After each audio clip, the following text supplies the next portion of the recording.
Assalamualaikum warahmatullahi wabarakatuh.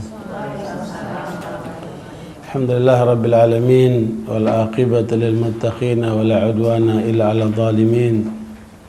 Wassalatu wassalamu ala asyrafil anbiya'i wal mursalin nabiyina Muhammadin wa ala alihi wa sahbihi ajma'in. Ya ayyuhalladzina amanu taqullaha haqqa tuqatih wa la tamutunna illa wa antum muslimun. Subhanaka la ilma lana illa ma 'allamtana innaka antal alimul hakim. Allahumma la sahla illa ma ja'altahu sahla wa anta taj'al hazna idza syi'ta sahla. Amma ba'd, ibu rahmatullahi Allah SWT. Kalau melihat realitas kita umat Islam di Indonesia, apalagi dengan perkembangan terakhir saat akan menentukan siapa calon umat Islam di DKI 1, maka terasa umat Islam ini seperti tidak ada harganya. Saya ikut dalam pertemuan rapat akbar terakhir mereka di Asy-Syafi'iyah sebelum menentukan siapa pilihan terakhir dari pihak Prabowo. Karena sudah dicoba pendekatan oleh umat Islam ke SBY, ternyata SBY tidak menggubris. Jadi suara umat Islam itu sepertinya diabaikan, dianggap lalu saja. Dan diputuskanlah anaknya dan si Silviana itu. Namun tidak putus asa, itu kan diumumkan Jumat dini hari ya. Jumat pagi kami kumpul di Asy-Syafi'iyah, masih punya satu harapan, barangkali bisa dipadukan antara pilihan Prabowo dengan SBY disatukan gitu. Yang sini Agus, yang sini Uno disatukan, jadi pilihan umat Islam cuma satu. Ternyata enggak digubris juga. Dan itu menunjukkan betapa bahwa haibah, wibawa umat Islam ini boleh dikatakan di partai politik itu sudah hilang. Melihat kenyataan itu, maka umat Islam harus punya sikap, harus punya upaya-upaya lain. Sepertinya ini perlu waktu panjang untuk membangun kekuatan umat, minimal dalam bentuk nanti independen. Karena harapan dari partai-partai itu sudah hilang. Yang ada ujung-ujungnya transaksional, punya duit berapa, ya kan? Kalau nggak ada duit ya nggak bisa nyalon. Jadi itulah keadaan pahit yang terjadi dari realitas kehidupan perpolitikan kita ini. Kita belum kumpul lagi apa yang harus kita lakukan ke depan, tapi ini sudah menunjukkan satu keadaan yang memang sebenarnya umat Islam ini krisis kepemimpinan, dan di daerah-daerah pun juga mengalami kekrisisan juga. Saya baru pulang dari Manokwari. Di Manokwari itu menjadi satu target besar kaum Kristiani untuk menjadikan kota Injil. Meskipun ternyata setelah kami datang ke sana, kita kumpul dengan ulama-ulama dan tokoh-tokoh umat Islam di sana, terungkap bahwa data jumlah orang Islam di Manokwari itu justru 62%. Artinya kan lebih tinggi dari mereka. Tapi kenapa kemudian umat Islam tidak berdaya? Bahkan pejabat-pejabat di sana 90% itu non-muslim. Yang muslim pejabatnya cuma 10%. Ketika kami berdialog dengan kawan-kawan yang di Dewan, apa sih keinginan mereka dalam upaya membentuk Manokwari ini kota Injil? Apa pikiran mereka, konsep mereka?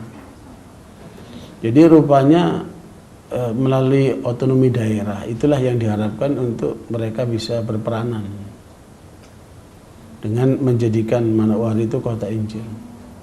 Tapi kawan-kawan cukup cerdas di sana, yang kemudian mereka mengatakan bila ingin melaksanakan atau menjadikan Manokwari kota Injil, buatlah studi banding dulu. Pergilah ke Aceh sana, lihat bagaimana penanganan otonomi daerah di Aceh itu sebagai studi banding. Akhirnya mereka berangkat ke sana, tim dari Dewan Manokwari, kaum Kristen itu membuat studi banding di Aceh. Rupanya pulang dari Aceh lemes mereka. Kenapa? Ternyata otonomi daerah di Aceh itu mengatur hanya untuk orang Islam. Jadi aturan di Aceh itu hanya untuk orang Islam. Untuk orang yang beragama lain silakan sesuai dengan keyakinannya. Nah, sementara di Manokwari orang-orang Kristen itu ingin mengatur orang Islam, nggak boleh pakai jilbab, nggak boleh begini, nggak boleh begitu. Kan itu ngatur umat lain itu. Jadi keinginan mereka ternyata tidak tercapai. Waalaikumsalam. Kalau melihat dari pola yang dilaksanakan di Aceh, Islam di Aceh untuk orang Islam, bukan untuk orang lain. Kalau memang Manokwari ingin menjalankan sistem yang membawa misi Injil, ya harus untuk agama mereka, nggak usah ngurusin kita orang Islam. Jadi akhirnya mereka lemes karena ternyata tidak punya peluang untuk mengatur-ngatur orang Islam. Nah, akhirnya gagal. Jadi apa yang terjadi selama ini yang kita dengar dari luar, Manokwari kota Injil itu cuma slogan saja.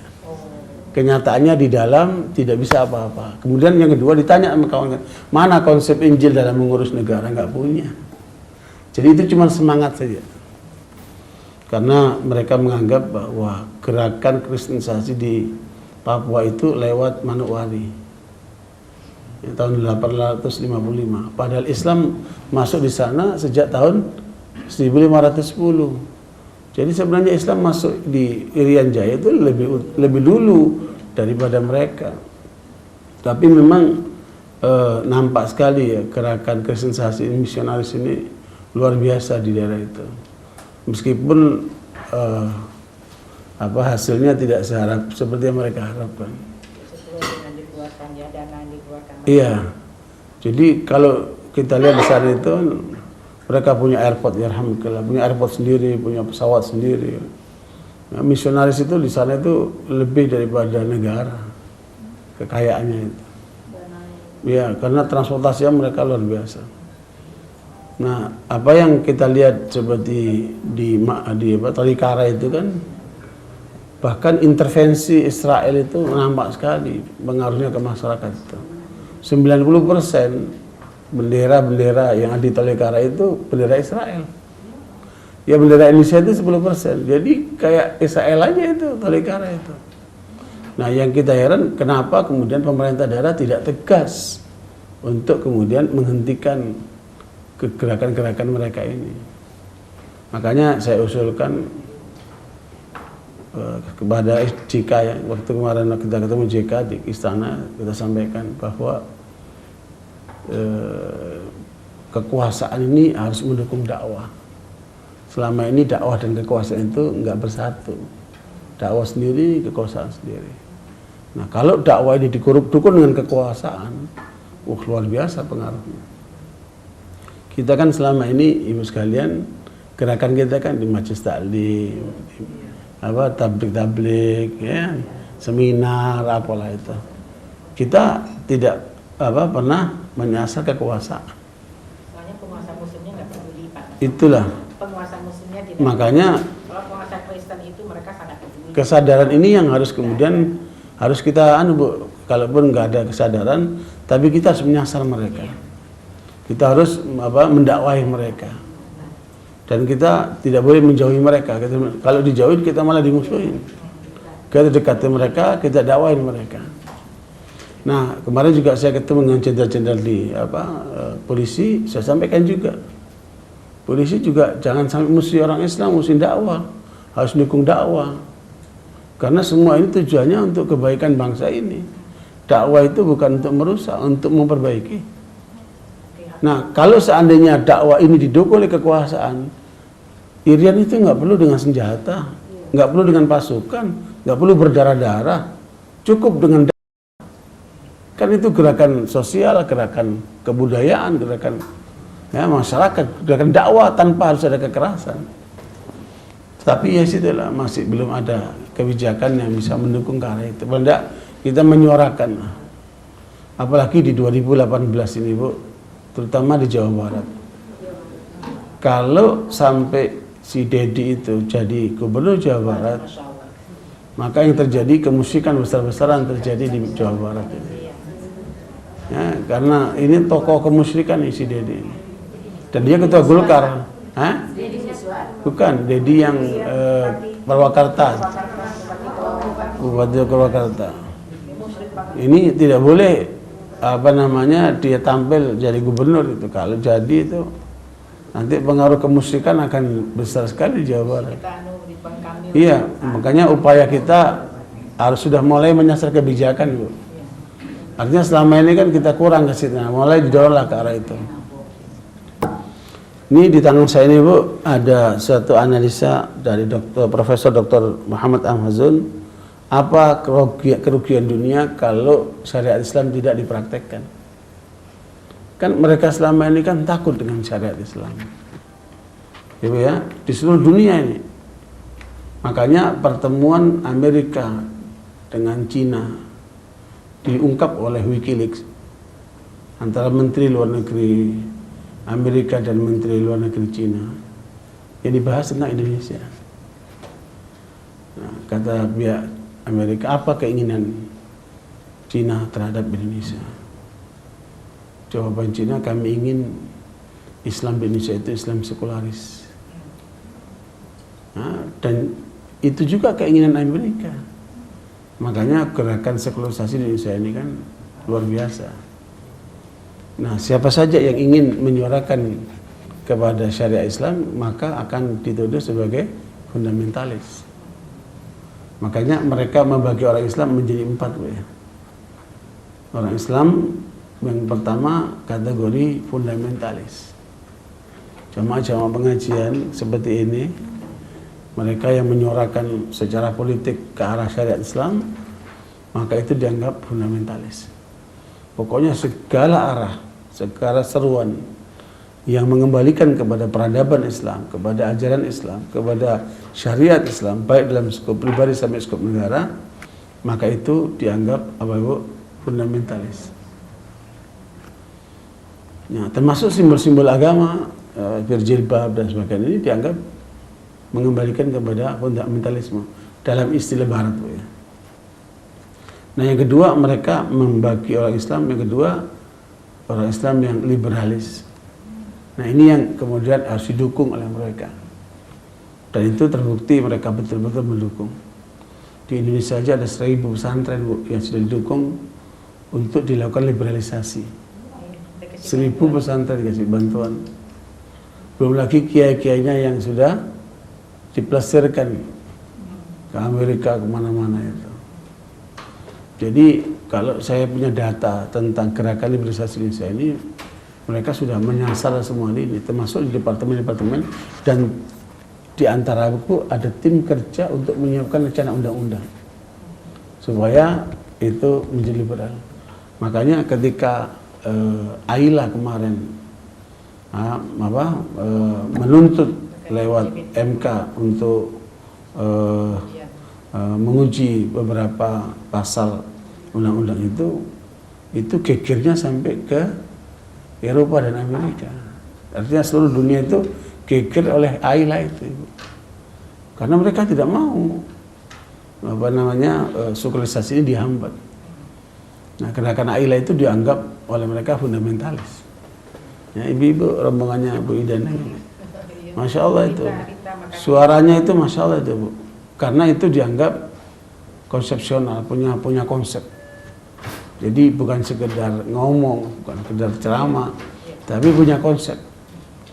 Nah, ini yang seperti ini mereka takuti. Ini yang kedua, kalau kategori apa namanya liberal. Yang keempat, yang ketiga, yang kategori formalistik. Formalistik itu Islam abangan lah. Yang penting rame-rame lah. Ya, bukannya rame-rame itu, zikir rame-rame, acara rame-rame. Itu mereka bilang formalistik lah itu. Lagu rame-rame itu semua formalistik. Bagi mereka itu nggak dianggap lah itu. Ya, bahkan kalau boleh didukung lah itu, biar rame lah itu. Tapi semacam buih gitu, buih di lautan, nggak ada akarnya, nggak ada kekuatannya itu. Rame-rame aja gitu. Itu formalistik. Nah, yang keempat mereka sebut sebagai nasionalis Muslim. Nah, itu yang kemudian menjadi pejabat-pejabat kebanyakan itu. Namun yang terjadi sekarang ini adalah betul-betul perusakan mental melalui pendanaan yang luar biasa. Jadi ujung-ujungnya Bu, 3 pilihan DKI 1 itu belakangnya Taipan semua itu. Iya, memang. Jadi pantas kalau kemudian orang Islam nggak dihitung sama sekali. Ya, makanya saya berpikir kalau bisa dalam waktu dekat ini umat Islam harus mengadakan evaluasi dakwah nasional. Di mana letak kegagalan kita dalam dakwah ini, di mana letak keberhasilan kita, dan bagaimana peta yang sebenarnya. Barangkali di situ nanti dibuat langkah-langkah prioritas. Kenapa Ibu? Karena kami mengadakan pertemuan nasional mengumpulkan para aktivis anti pemurtadan. Alhamdulillah dari forum itu disepakati dibentuk Komnas Nasional Anti Pemurtadan, Komisi Nasional Anti Pemurtadan.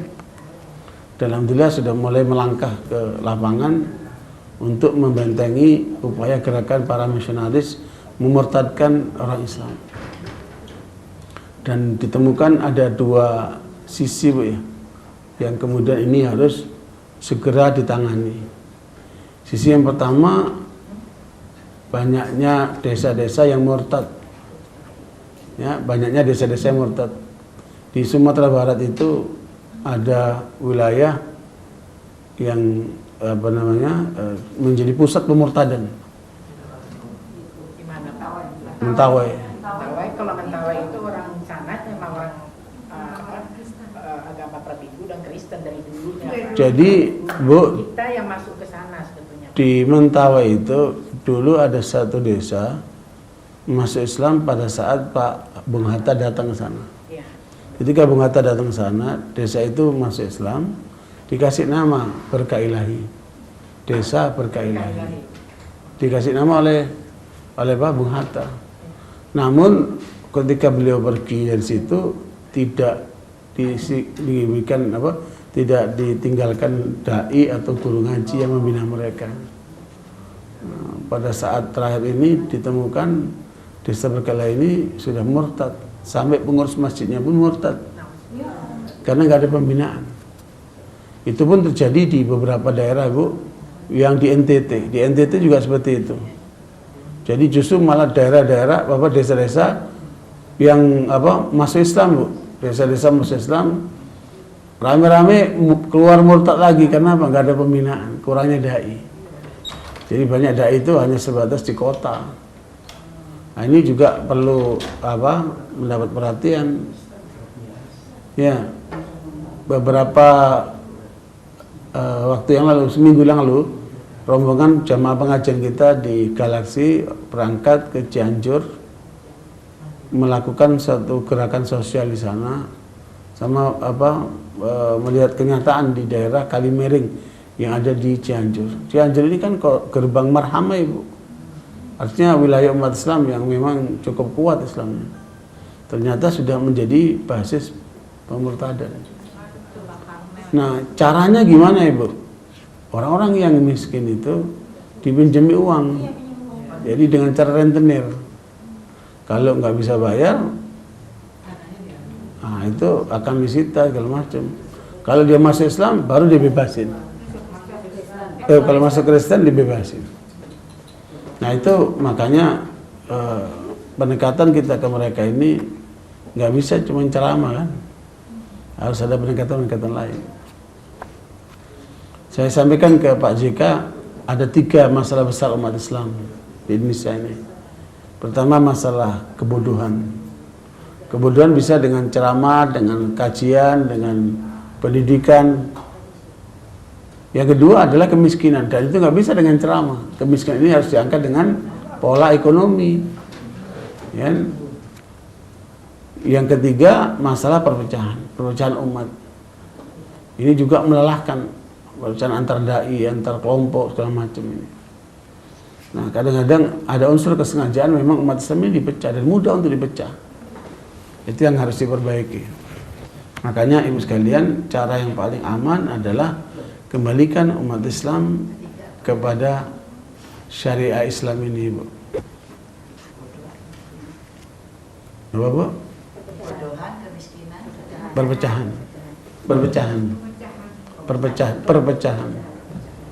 Perpecahan ini, ya domba, ya perpecahan. Nah, makanya cara yang paling tepat untuk menutupi mengembalikan umat, untuk menyatukan umat supaya tidak pecah, maka harus dihadapkan kepada musuh bersama. Makanya saya mencoba dengan kawan-kawan segera membuat peta gerakan pemurtadan di Indonesia supaya mereka tahu. So kalau sudah pemurtadan nggak ada perbedaan lagi, Bu. Mau NU, Muhammadiyah, mau Salafi, semua sama bahwa pemurtadan itu gerakan membahayakan. Ya. Nah, barakallahu, makanya ini perlu kesadaran bersama memetakan siapa lawan kita ini. Kalau kita nggak tahu siapa lawannya, akhirnya yang kawan jadi lawan. Ya, kan para dai, antara para dai itu kan bukan lawan, seharusnya kawannya. Kenapa kok jadi musuhan? Ya, karena apa? Itu tadi kadang nggak tahu siapa kawan, siapa lawan. Al-wala wal baraknya itu gak paham dia. Jadi yang ada itu kedengkian, permusuhan, ya, jiwa yang sempit seperti itu. Nah, bagaimana caranya untuk mengembalikan semua itu? Ibu sekalian, makanya kembalikan kepada syariah Islam seutuhnya. Dan ini perlu membangun dari 2 sisi. Seperti kata Allah dalam surat Asy-Syura ayat 52. Sekarang kita ngaji, Bu, ya. Surat ayat 52 Allah katakan, wa kadzalika auhayna ilaika ruham min amrina. Asy-Syura ayat 52. Wa kadzalika auhayna ilaika ruham min amrina. Ma kunta tadri kitabu walal iman walakin ja'alnahu nuran nahdi bihi man nasha'u min ibadina wa innaka latahdi ila siratal mustaqim. Surah 42 ayat 52. Asyura. Iya, surah 42. Itu Asy-Syu'ara, Bu. Ini Asy-Syura.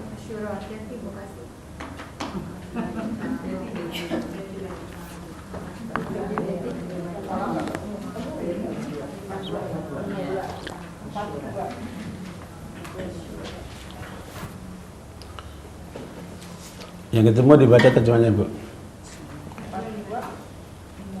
Dan demikianlah kami wahyukan kepadamu wahyu atau Al-Quran dengan perintah kami. Sebelumnya kamu tidaklah mengetahui apakah Alkitab Al-Quran dan tidak pula mengetahui apakah iman itu.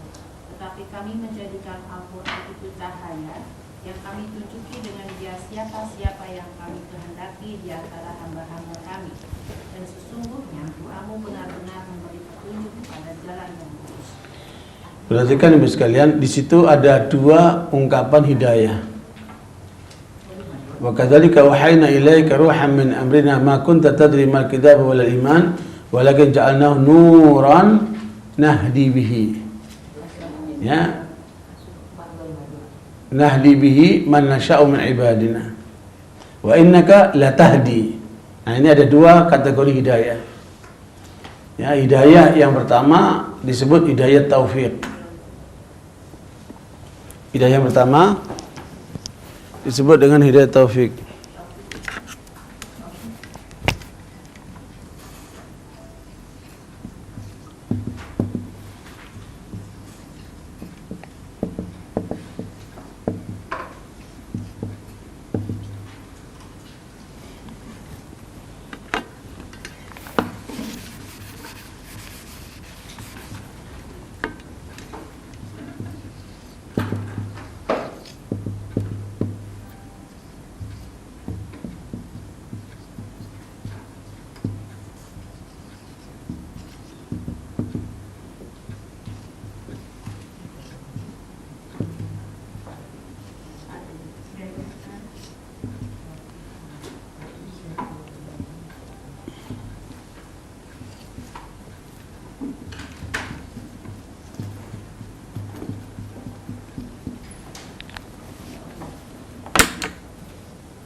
Ada dua kategori hidayah, hidayatul taufiq dan yang kedua hidayatul irsyad wal bayan.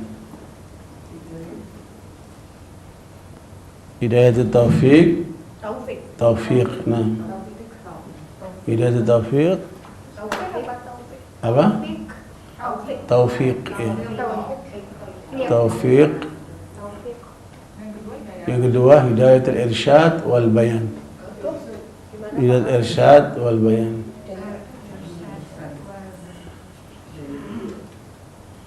Kalau dari ayat itu dikedepankan hidayatul taufik, baru kemudian hidayah irsyad wal bayan.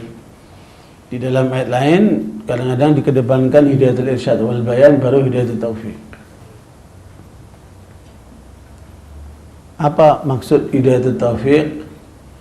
Hidayah yang kemudian diberikan oleh Allah kepada seorang hamba sehingga dia mudah menerima kebenaran dan kemudian mudah untuk mempraktekkannya. Itu namanya hidayatul taufik. Mudah menerima kebenaran dan mudah mempraktekkannya.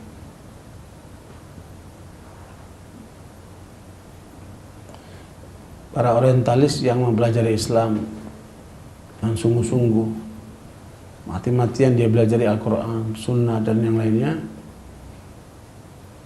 tapi kemudian tidak bisa menerima kebenaran itu, apalagi mempraktekannya.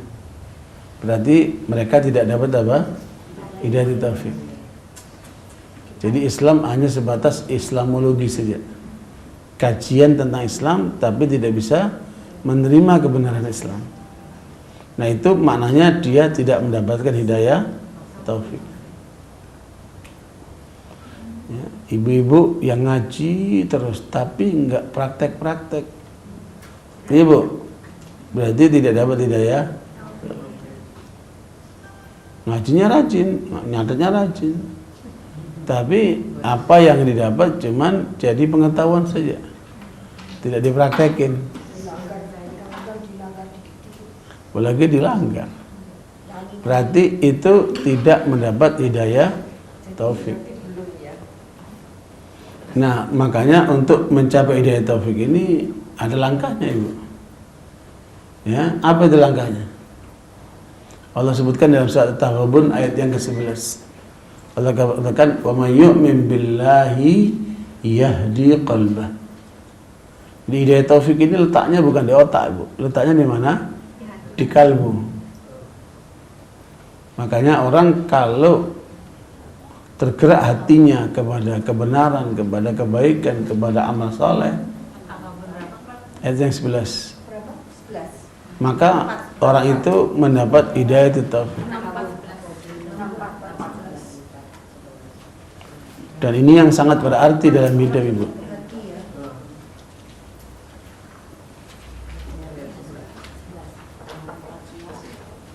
Hah?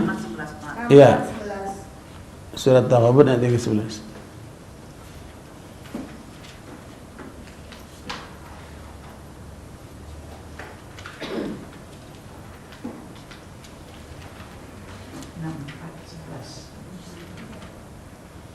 Semua dibaca terjemahnya, Bu. Tidak ada sesuatu musibah pun yang menimpa seseorang kecuali dengan izin Allah. Dan barang siapa yang beriman kepada Allah, niscaya dia akan memberi petunjuk kepada hatinya. Dan Allah Maha mengetahui segala sesuatu. Ya, itu adalah satu bentuk apa, Ibu? Ketergantungan, keimanan kepada Allah yang akan membuka pintu kalbunya untuk menerima kebenaran dan mendapatkan hidayah taufik sehingga mudah untuk menjalankannya. Nah ini hal yang penting diperhatikan karena hal ini bukan mudah, Ibu.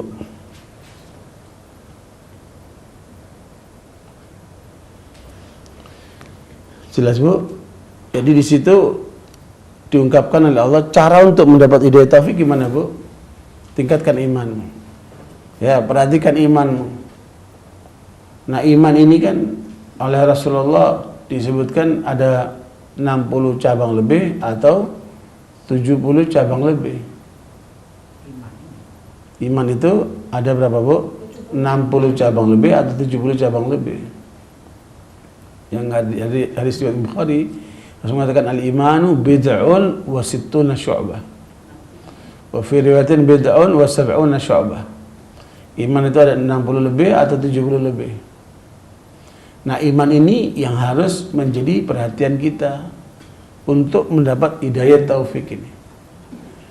Jadi ternyata hidayah taufik ini diperoleh dengan apa, Bu? Menguatkan keimanan. Melalui apa, Ibu?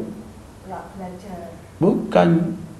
Ini sudah lewat belajar ini. Ini sudah lewat pada tataran praktek. Kemauan. Ya, Bu.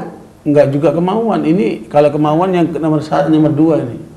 Jadi ini sudah terkait dengan hak Allah. Karena ini hak prerogatif Allah ini, Bu. Hidayah taufik itu hak prerogatif Allah.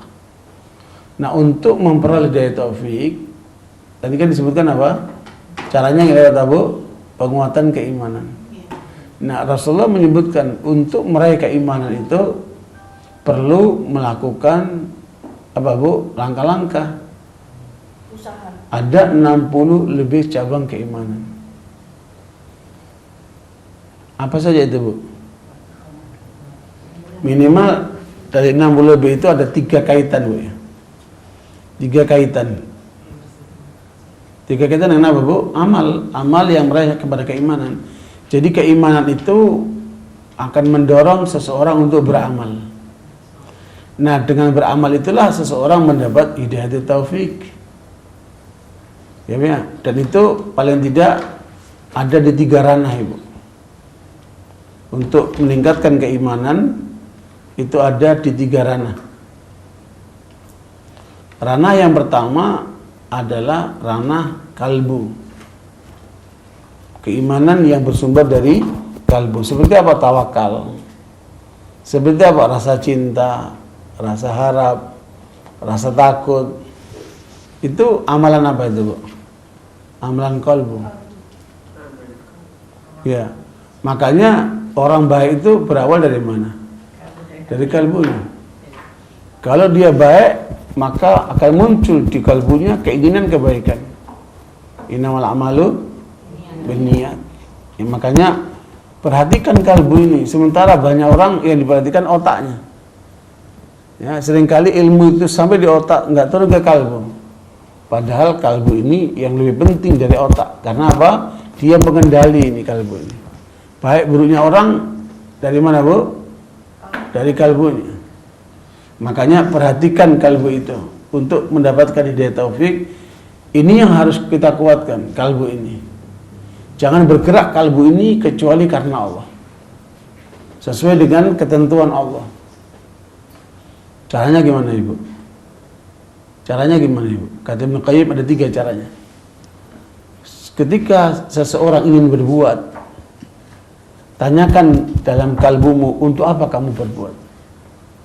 Nah, itu cara untuk supaya jangan meleset ini. Agar kita dapat hidayah taufik, setiap kali kita ingin berbuat, nah itu kita cek dengan pertanyaan, untuk siapa kamu berbuat itu? Kalau kita berbuat karena Allah, teruskan. Berarti kamu sudah benar langkahnya untuk memperoleh hidayah taufik. Ya, ya. Untuk apa Ibu ngaji ke sini? Untuk apa Ibu berkeluarga? Untuk apa Ibu mengantarkan anaknya sekolah? Kalau karena Allah, maka itu akan diberkahi oleh Allah. Berarti benar. Ya, Bu? Dan itu harus selalu dimunculkan kesadaran itu. Nah, ini yang pertama. Yang kedua, kata Ibnu Qayyim, dalam proses menjalankan itu masih digoda oleh setan supaya ada faktor ingin terkenal, faktor ingin dipuji, faktor-faktor unsur kemanusiaannya itu, Ibu. Nah, itu harus kita tutup. Tidak, saya lakukan ini karena Allah. Godaan-godaan setan itu kita tutup.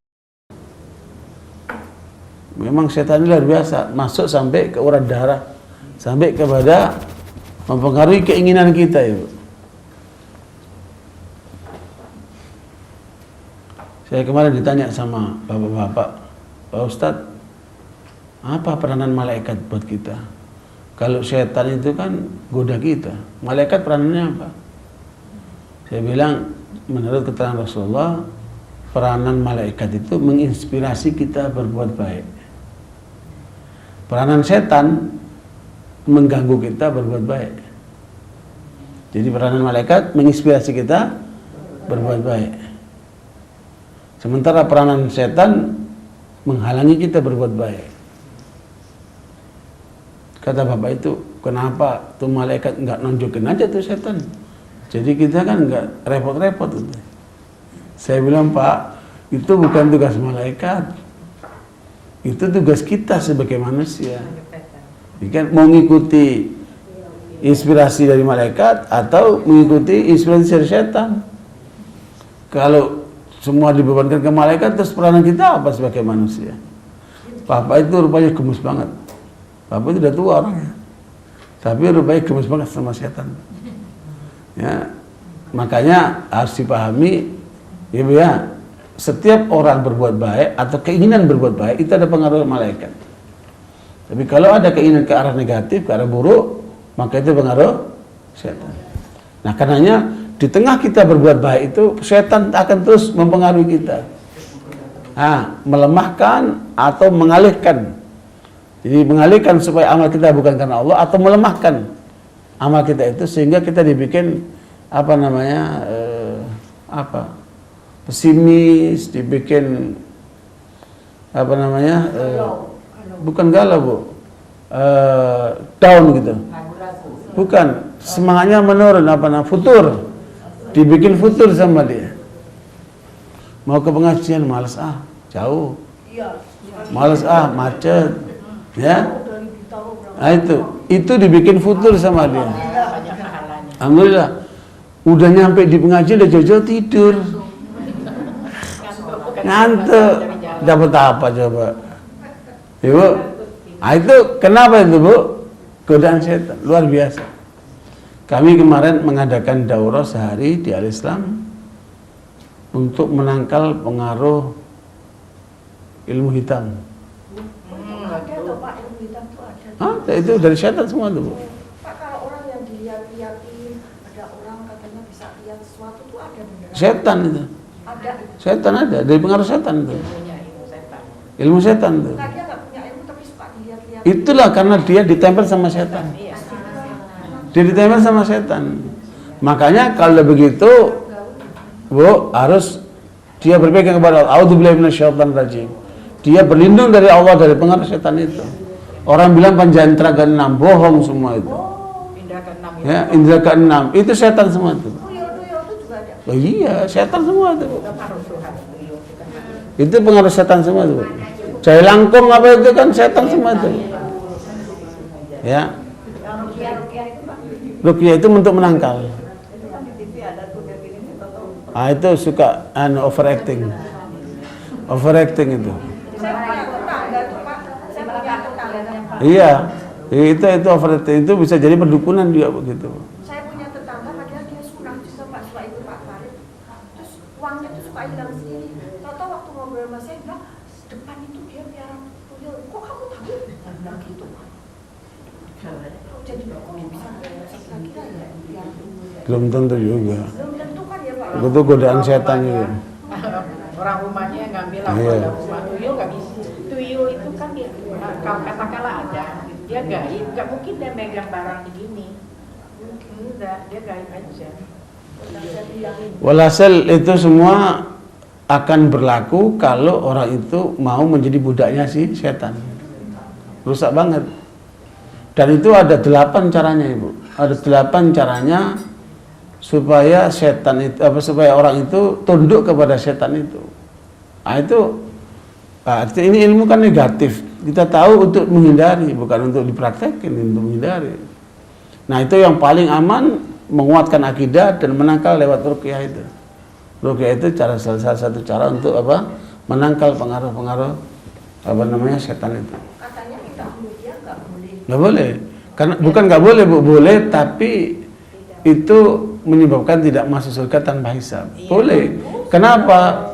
Karena orang kalau minta ruqyah berarti kurang yakin dia. Aduh, saya pernah minta waktu itu belum tahu Ya karena belum tahu ya. Sekarang udah tahu, ruqyah aja sendiri, baca aja Quran sendiri. Iya. Ya. Jadi kalau orang yang minta diruqyah, dia tidak bisa masuk surga tanpa hisab. Tanpa hisab. Hisab dulu. Hisab dulu. Makanya ruqyahnya. Iya. Tapi kalau belum tahu nggak apa-apa ya. Karena maksudnya di situ dia kurang yakin kepada Allah, maka Orang yang nggak ini nggak bisa agamanya kurang apa kurang. nggak apa-apa. Gimana caranya Pak? Dia nggak bisa. Kita yang minta yang kepada orang lain untuk meruqyah dia. Kita yang meminta. Kita yang minta. Bagaimana dia meruqyah dirinya sendiri, Pak? Bagaimana caranya? Baca Quran aja. Baca yang ayat-ayat itu saja. Iya, baca ke situ. Banyak itu sholat. Jadi pertama diawali dengan wudhu, Iya. kemudian dengan niat untuk menghilangkan pengaruh setan, dia baca sendiri aja. Semua Al-Quran ini ruqyah, Ibu. Jadi termasuk misalnya dia pernah menuntut ilmu dulu, jadi ditanam apa-apa begitulah sesuai ilmu setan begitu. Nah ingin kan kita nggak kasih izin dia dia mau diruqyah. Aduh ruqyah itu nanti ya begitulah masuk surganya. Enggak, bukan. Jadi ruqyah dirinya sendiri. Itu. Iya kalau bisa, kalau nggak bisa nggak apa-apa. Ibu yang minta sama tukang ruqyah untuk ngeruqyah dia, nggak masalah. Iya kan bukan kita yang minta. Bu, Rasulullah kalau sakit itu diruqyah sama Aisyah. Rasulullah nggak minta. Iya. Aisyah meruqyah nggak masalah. Oh. Orang meruqyah kita nggak masalah. Tapi yang nggak boleh itu yang apa menjadi lemah itu kita minta supaya diruqyah. Berarti kan kurang yakin dia. Kalau Iya. seperti kita mau tidur malam kan baca ayat kursi Iya. malam Iya. 3 kali terus ditiup. Itu ruqyah itu. Itu Ya ruqyah. diri sendiri. Ruqyah sendiri ya. Sama juga tiap malam kan kita ruqyah. Setiap malam. Iya. Iya, sebelum tidur. Biasa sebelum tidur. Ya itu untuk menghilangkan pengaruh setan itu. Nah, barakallahu kemarin saya sampaikan di dalam forum itu di dalam buku Setan Sebagai Tertuduh oleh Kiai Haji Munawar Khalil, ulama dulu itu. Dia menceritakan ada 2 anak muda lulusan pesantren yang merasa kasihan dengan putrinya bapak tukang dukun. Jadi ada tukang dukun punya anak perempuan yang kelihatannya solehah, tapi terbelenggu oleh bapaknya yang tukang dukun. Gimana cara menyelamatkan anaknya itu? Kata 2 ustadz ini, kita nikahin aja. Yaudah kamu maju dulu deh. Maju dulu kamu minta. Datanglah satu ini ke bapak itu minta anaknya. Ya, kata bapaknya, siapa kamu? Berani-beraninya kamu minta anak saya. Punya ilmu apa kamu? Kata dia, ya saya lulusan pesantren lah Pak. Ya udah, coba kamu tangkal ilmu saya. Kalau kamu berhasil, boleh kamu nikahin anak saya. Tak ada dulu ilmu, kata dia, kata bapaknya. Hidupkan ini. Ya udah pulang tuh anak muda ini, ya baca Quran, dia minta sama Allah segala macam. Tapi ada keraguan di dalam hatinya. Jangan-jangan kena, jangan-jangan kena. Ya Bu? Gak yakin ya. Dia kurang mantap. Mungkin 98%, 95%, kurang 100%. Apa terjadi Bu? Muntah darah dia. Masya Allah. Ya, dikerjain sama bapak itu hanya muntah darah. Itu ada sedikit keraguan, kena dia. Makanya keyakinan kepada Allah harus 100%. Inna sholati wa nusuki wa mahyaya wa mamati lillahi rabbil. Itu 100%. Ya. Seperti kata Rasulullah, la tusyrik billah wa in qutti'ta aw hurriqta. Dalam hadis riwayat Abu Darda, Rasulullah menyebutkan, jangan kamu syirik kepada Allah. Ya, meskipun kamu dipotong-potong atau kamu dibakar. Itu kemantapan terhadap tauhid ini tidak boleh menggoyah kita, Ibu. Makanya kenapa orang-orang yang murtad itu? Karena tauhidnya lemah, goyang dia. Tapi kalau kita tauhidnya kuat, mau dikasih apa, mau diancam apa, nggak berubah. Untuk yakin sama Allah SWT. Ya. Pak, mau tanya Pak, potong sedikit. Kalau nggak nanti bilang gitu ya. Ini kan kalau orang pengajian atau apa yang mengerti agama dari kecil itu kan memang untuk menganukan capai tauhid itu insya Allah tidak begitu sulit lah ya. Tetapi bagaimana orang-orang yang tidak punya basic agama yang baik meyakinkan meyakinkan ketauhidan mereka itu gimana? Orang-orang pedesaan misalnya. Ya, Gimana itu caranya? paling dia dengan fitrahnya.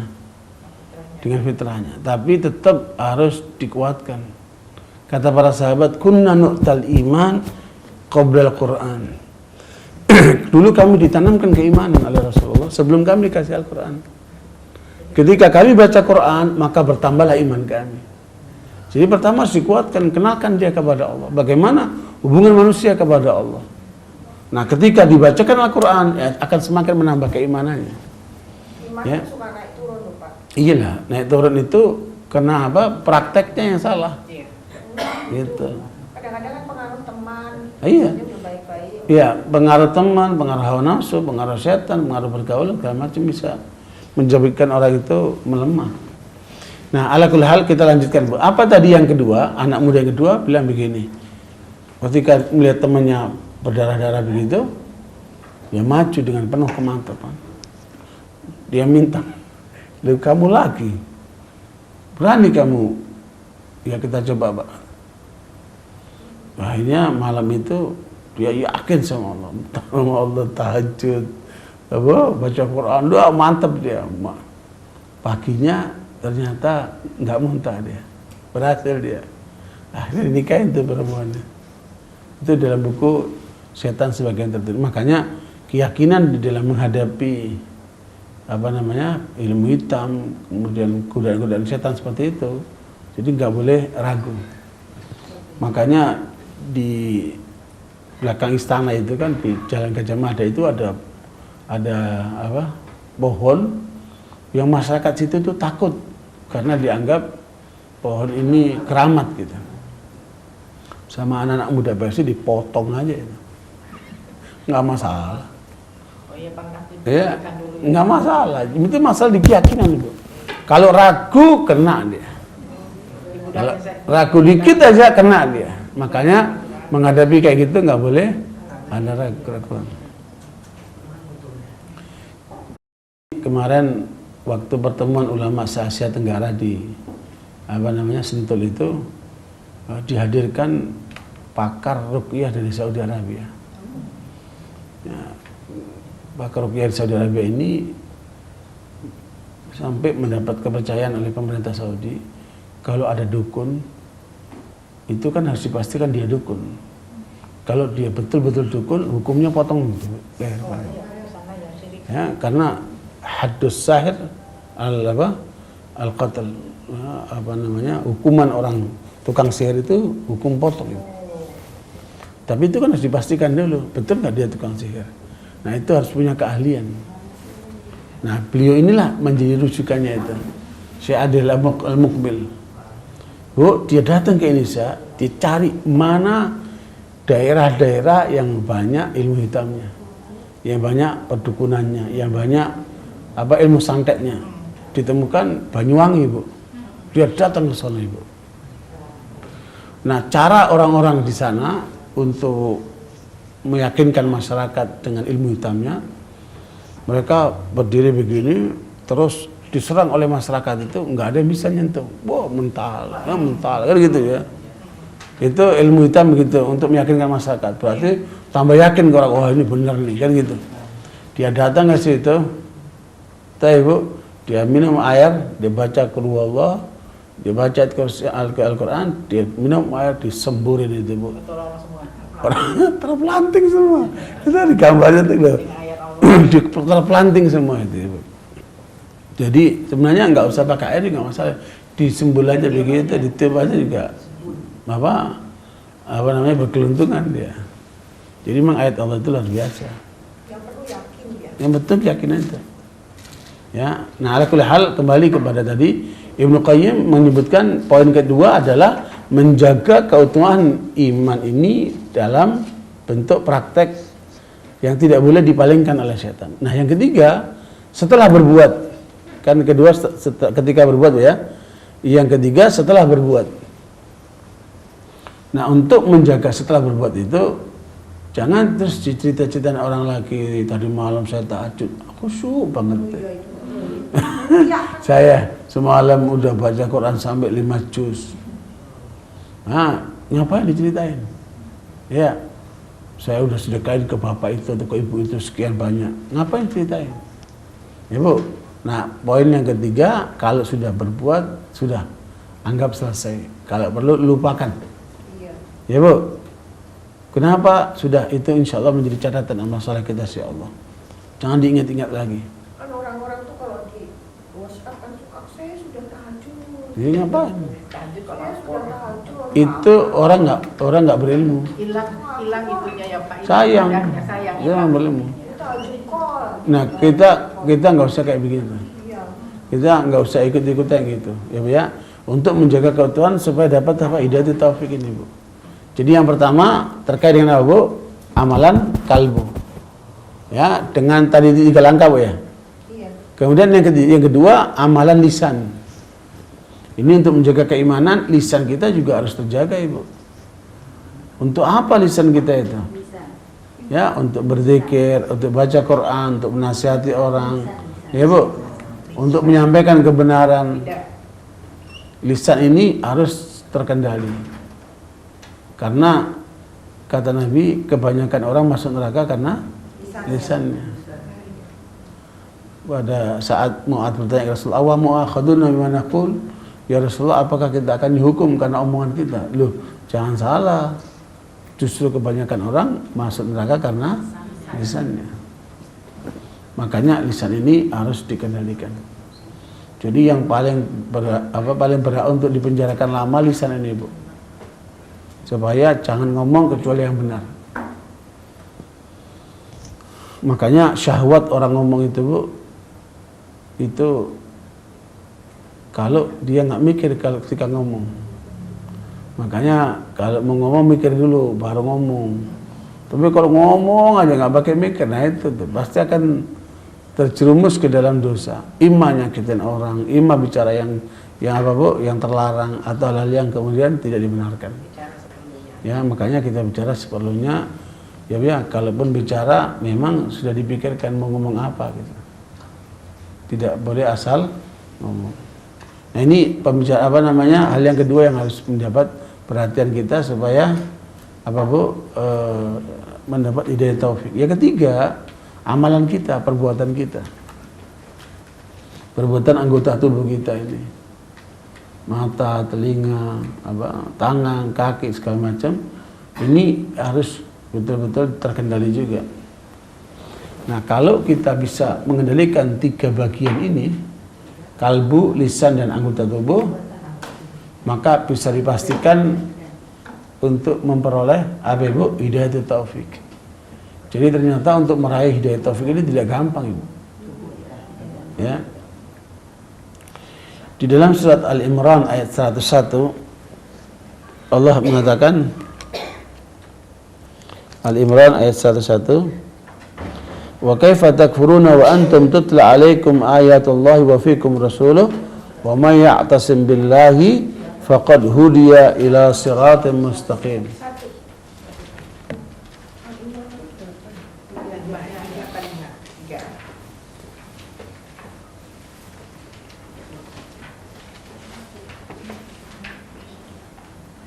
Ya. Bagaimanakah kamu sampai menjadi kafir padahal ayat-ayat Allah dibacakan kepada kamu dan Rasulnya pun berada di tengah-tengah kamu.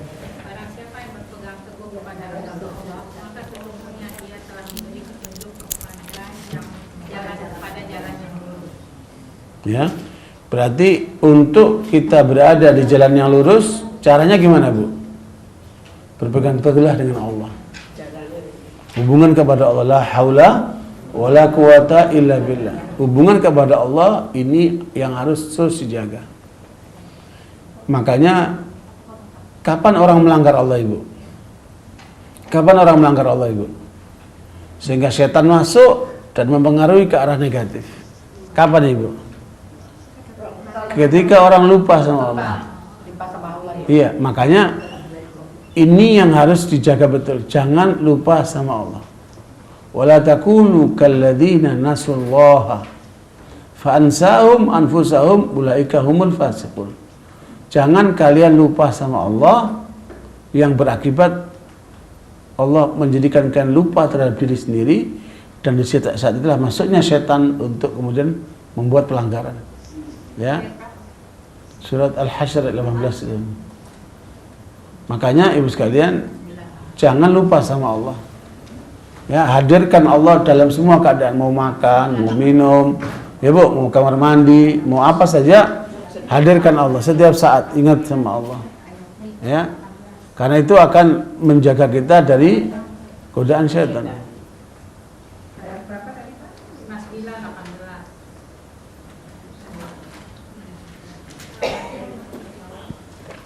Oh, 19 Pak. 19 Bu ya? Iya.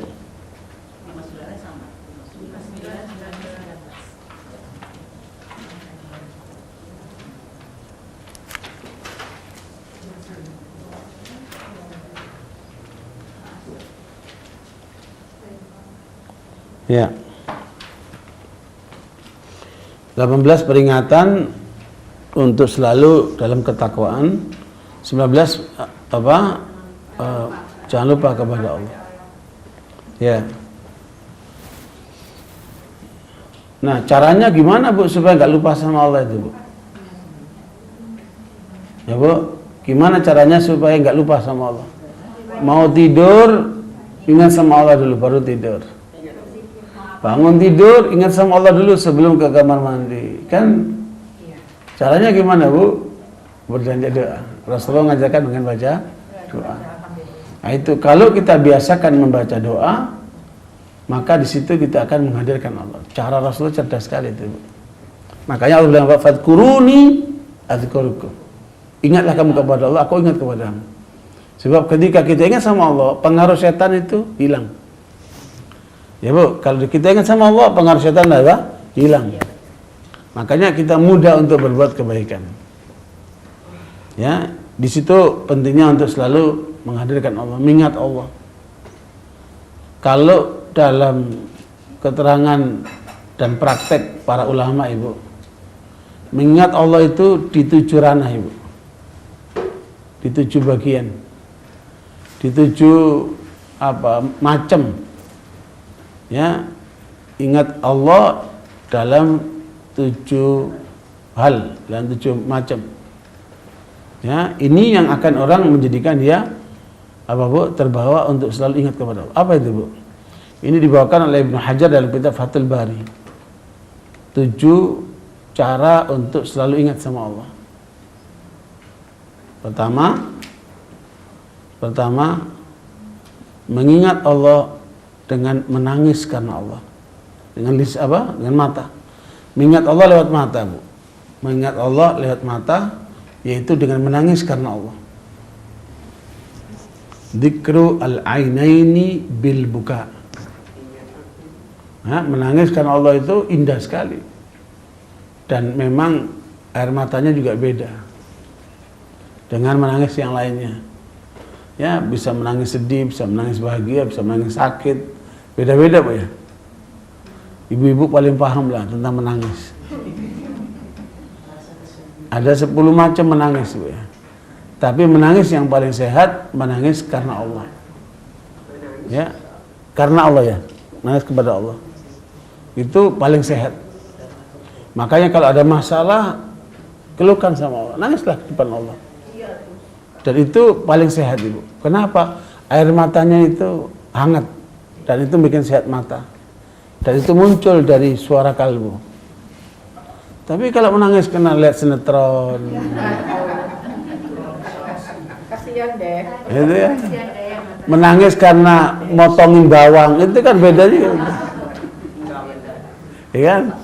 Makanya yang paling sehat menangis karena Allah. Itu luar biasa Bu.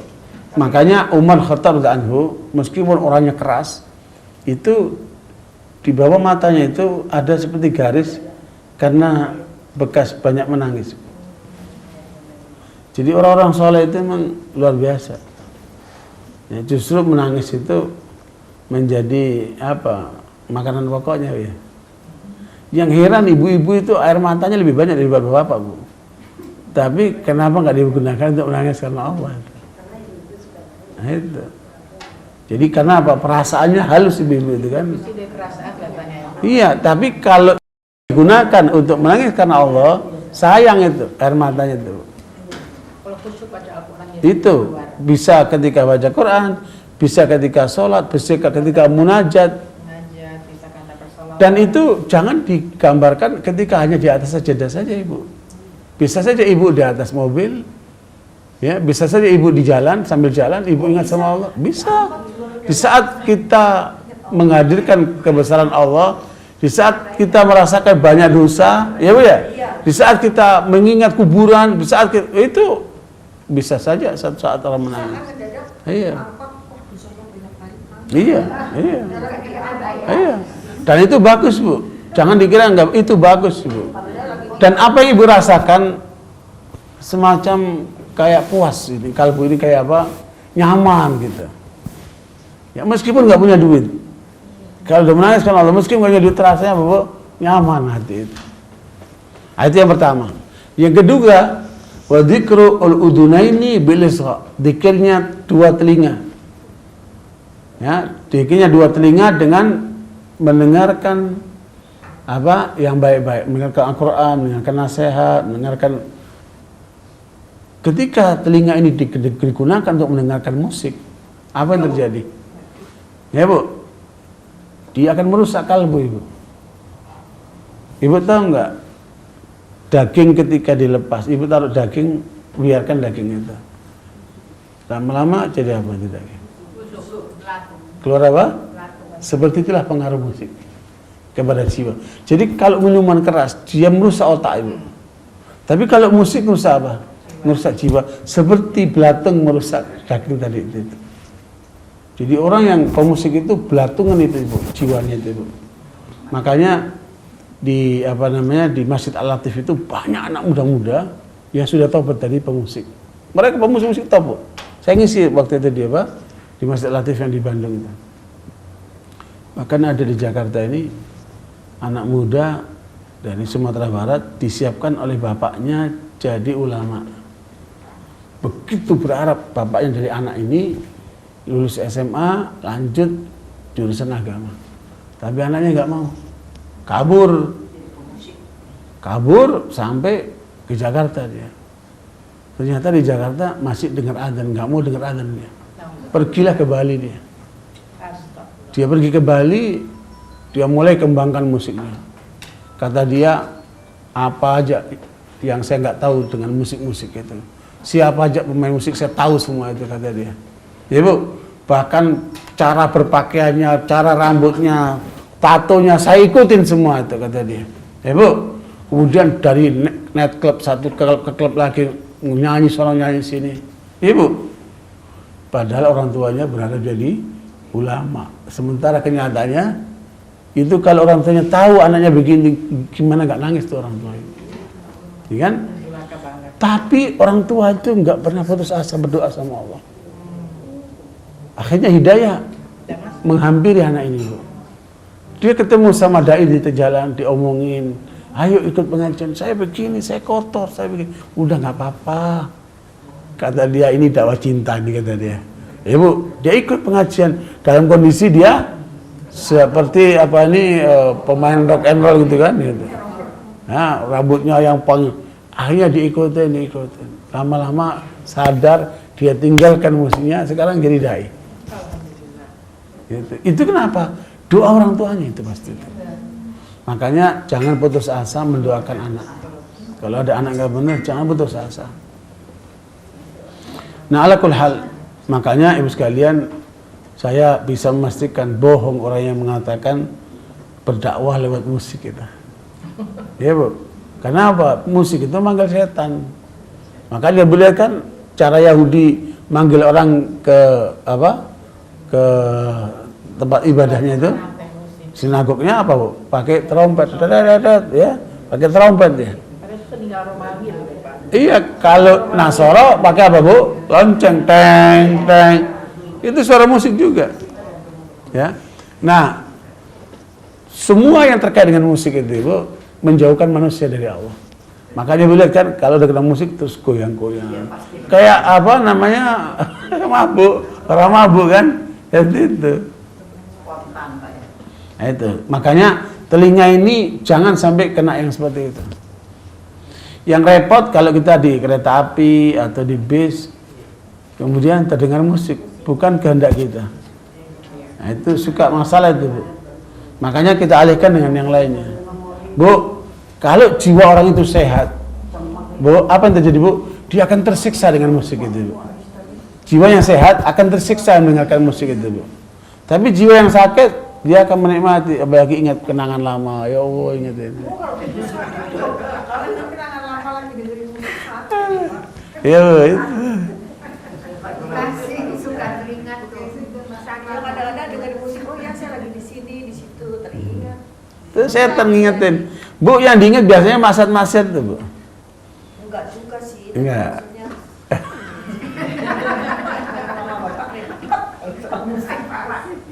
Nah, iya, Bu. Boleh Pak nanya? Iya. Kan kita kadang kalau anak pas dia menyedihkan hati kita kan kita nangis. Katanya kok seberapa air mata orang tua keluar kan mereka berdosa. Gimana itu, Pak? Ya, kalau anak itu memang berbuat yang menyakitkan hati orang tua dan menyebabkan orang tuanya menangis, anak itu masuk durhaka ya. Tapi ketika ibu melihat perilaku anak itu nggak benar, tapi belum tentu anak itu menganggap nggak benar, ya kan? Nah, makanya jangan dianggap anak itu durhaka, tapi ibu doakan dengan perilaku itu, ya Allah, mudah-mudahan rubahlah dia ya Allah, perbaikilah dia ya Allah. Kalau dia gak pahamkanlah dia ya Allah. Seperti Ismail ketika menikah dengan perempuan yang kemudian bapaknya datang suruh ganti palang pintu itu kan, Ismail kan nggak salah, iya Bu. Tapi keadaannya memang seperti itu. Makanya pandangan orang tua dengan pandangan anak suka beda, Bu ya. Pandangan anak bisa hawa nafsu, pandangan orang tua kan lebih jernih dia. Nah itu. Pak, kalau misalnya sudah setua saya itu lama-lama kan suka galau ya Pak. Galau terus kalau entah kalau mati gimana, usaha segala sekali itu gimana Pak? Itu berarti imannya lagi menurun. Kenapa Ibu? Karena Allah menyebutkan innal ladzina qalu rabbuna Allahu tsumma istaqamu tatanazzalu alaihimul malaikatu alla takhafu wa la tahzanu. Kalau orang itu yakin dengan Allah, istiqomah dalam berjalan menuju Allah, maka malaikat akan menguatkan orang itu untuk tidak galau, tidak khawatir terhadap masa lalunya, tidak takut terhadap masa depannya. Ya bikin orang takut kan kalau masa lalu atau masa depan. Itu yang bikin galau itu. Tapi kalau orang itu yakin kepada Allah seperti tadi itu, kalau berpegang dengan Allah, nggak ada itu. Nah, kalau ada kegalauan itu, berarti hubungan kepada Allah yang harus ditingkatkan. Gitu. Mungkin dengan banyak baca Quran, lebih banyak mendekat diri kepada Allah, munajat, berbuat baik kepada manusia. Nah, itu harus ditingkatkan. Itu godaan setan, Ibu. Makanya penyakit manusia modern terbesar apa, Ibu? Anxiety, galau. Galau ya. Ingat masa lalu kan misalnya banyak banget. Ya. Terus gimana kalau Nggak apa-apa. Kalau ingat masa lalu, kan kita taubat, ada pintu taubat dan banyak istighfar. Ampun sama Allah, tutup pintunya. Itu godaan setan, Bu. Berarti Ibu sudah mantap, masa lalunya sudah terhapus, bertobat kepada Allah, tapi suka diingatkan kembali oleh setan. Sehingga itu menjadikan kita, makanya banyak istighfar. Astagfirullah, astagfirullah, untuk melupakan itu, Ibu. Udah lupakan. Kita sekarang memandang yang ke depan. Ke depan mau ngapain? Kalau udah masa lalu sudah nggak bisa dirubah. Tapi masa depan ini yang harus kita rancang, kita bikin yang terbaik seperti itu. Oke, barakallahu yang kedua Bu ya, apa? Zikirnya dua telinga dengan mendengarkan yang baik-baik. Mendengarkan Quran, mendengarkan pengajian. Nah, yang ketiga dzikrul lisani bisana. Zikirnya lisan ya ini dengan banyak menyebut Allah. Lisan banyak menyebut. Makanya Rasulullah ditanya oleh sahabat, "Ya Rasulullah, syariat Islam sudah banyak.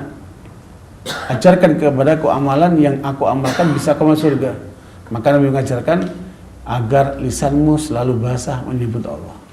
Ya. Makanya kalau kosong baca zikir. Ya, la ilaha illa anta subhanaka inni kuntu minadh dhalimin. hasbunallah wa ni'mal wakil, ni'mal maula wa ni'man nasir, subhanallah bihamdihi subhanal azim. Jadi kalau kosong zikir. Ya Bu, nah, itu harus dibiasakan. Nah, supaya apa? Kita menutup pintu setan. Karena namanya manusia ini pelupa, Ibu. Dikit-dikit terus lupa. Sholat aja bisa lupa. Ini rakaat berapa nih? Iya. Ya, Bu. Itu karena memang namanya manusia itu pelupa, Ibu. Wa masumiyal insanu illa linasi. Namanya manusia itu artinya pelupa dia. Nah, tetapi kata Nabi, al-mu'min nassa idza dzukira dzakar. Orang mukmin itu suka lupa, tapi kalau diingatkan dia cepat balik dia. Nah, tapi orang kafir enggak begitu, enggak mau balik dia. Makanya kita perlu diingat-ingatkan itu, ada pengajian, ada nasihat, ada apa? Ada khutbah, ada ceramah, itu tujuannya untuk mengingatkan kembali. Fadzakir fa inna dzikra tanfa'ul mu'minin. Ingat-ingatkan orang mukmin. Pak, kalau lupa rakaat berapa ambil yang kecilnya ya Pak? Iya, yang kecil nanti kemudian di sujud sahwi. Iya Bu. Berkaitan dengan zikir Pak ya, ada satu masa saya sedang nyetir terus macet, udah masuk waktu asar. Kita kan masih perjalanan masih terus kita harus zikir. Petangnya boleh di Boleh, nggak, Pak? boleh. Boleh duluan ya? Boleh. Boleh Bu. Saya suka zikir petang, suka jam 3 Pak. Nggak masalah. Asar dulu Pak ya? Bukan Nggak masalah. Saya nggak asar dulu. masuk asar. Maksudnya asar itu udah waktu asar gitu. Subuh juga kadang-kadang habis sholat malam saya zikir lagi. Nggak masalah. Nggak apa-apa ya. Nggak masalah, didaulkan. Bu, zikir itu selalu positif. Ya. Kata Nabi Yahya, apa sih manfaat zikir itu? Kata beliau, seperti seorang dikejar oleh musuh, kemudian dia masuk ke mana? Ke benteng, gitu ya. Sehingga musuh itu nggak ada celah untuk masuk ke benteng itu, karena kita udah masuk benteng, aman kita. Jadi gambaran zikir itu berarti kita berada di wilayah aman, Ibu. Selama Ibu berzikir, Ibu berada di wilayah aman sudah. Pengaruh setan apa itu tertutup dia. Seperti kita berada dalam benteng. Itu ingat-ingat dulu. Sehingga apa? Memudahkan kita untuk berzikir. Wah, saya butuh benteng ini. Itu dengan apa? Berzikir. Saya ingat cerita Pak Farid bahwa ada anak diculik mau diperkosa, udah masukin bagasi mobil, nggak bisa dibuka karena dia sering zikir itu yang bikin saya jadi zikir pagi sore. Itu benteng, Ibu, penyelamat, Ibu. Yang Bapak pernah cerita. Satu kali Ibnu Qayyim duduk di belakang Ibnu Taimiyah. Habis subuh, Ibnu Taimiyah enggak beranjak dari tempat duduknya. Dia zikir sampai menjelang zuhur. Pas dia noleh, dilihat ada muridnya di situ. Ngapain kamu di situ? Saya ngikuti Tuhan. Terus, sejak kapan kamu di situ? Mulai pagi. Kata Ibnu Taimiyah, inilah makanan pokokku. Zikir inilah yang bikin aku kuat. Karena Ibnu Taimiyah itu kontrakan aku 7 kali masuk penjara. Dia difitnah oleh banyak ulama masanya itu.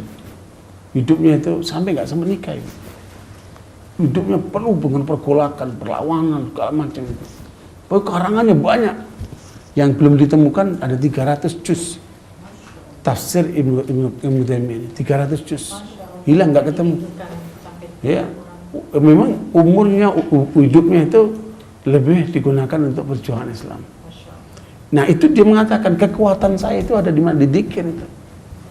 Dan itu diberitakan oleh Rasulullah, kan kekuatan Rasulullah itu fisiknya itu 30 kali kekuatan orang yang paling kuat itu. Itu dari mana itu? Dzikir itu. Makanya dzikir itu menguatkan fisik, Bu. Selain menguatkan apa? Jiwa kan? Gitu. Oke, keempat, Bu ya. Dzikirnya 2 tangan dengan memberi.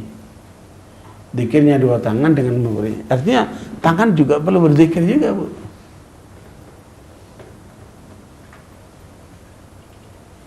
Ini saya lagi mendorong banyak jamaah di mana-mana, ibu-ibu terutama, agar masyarakat yang mengadakan kuliah subuh atau pengajian hari libur itu dibikinkan sarapan pagi. Ya, itu salah satu cara untuk menarik orang supaya datang.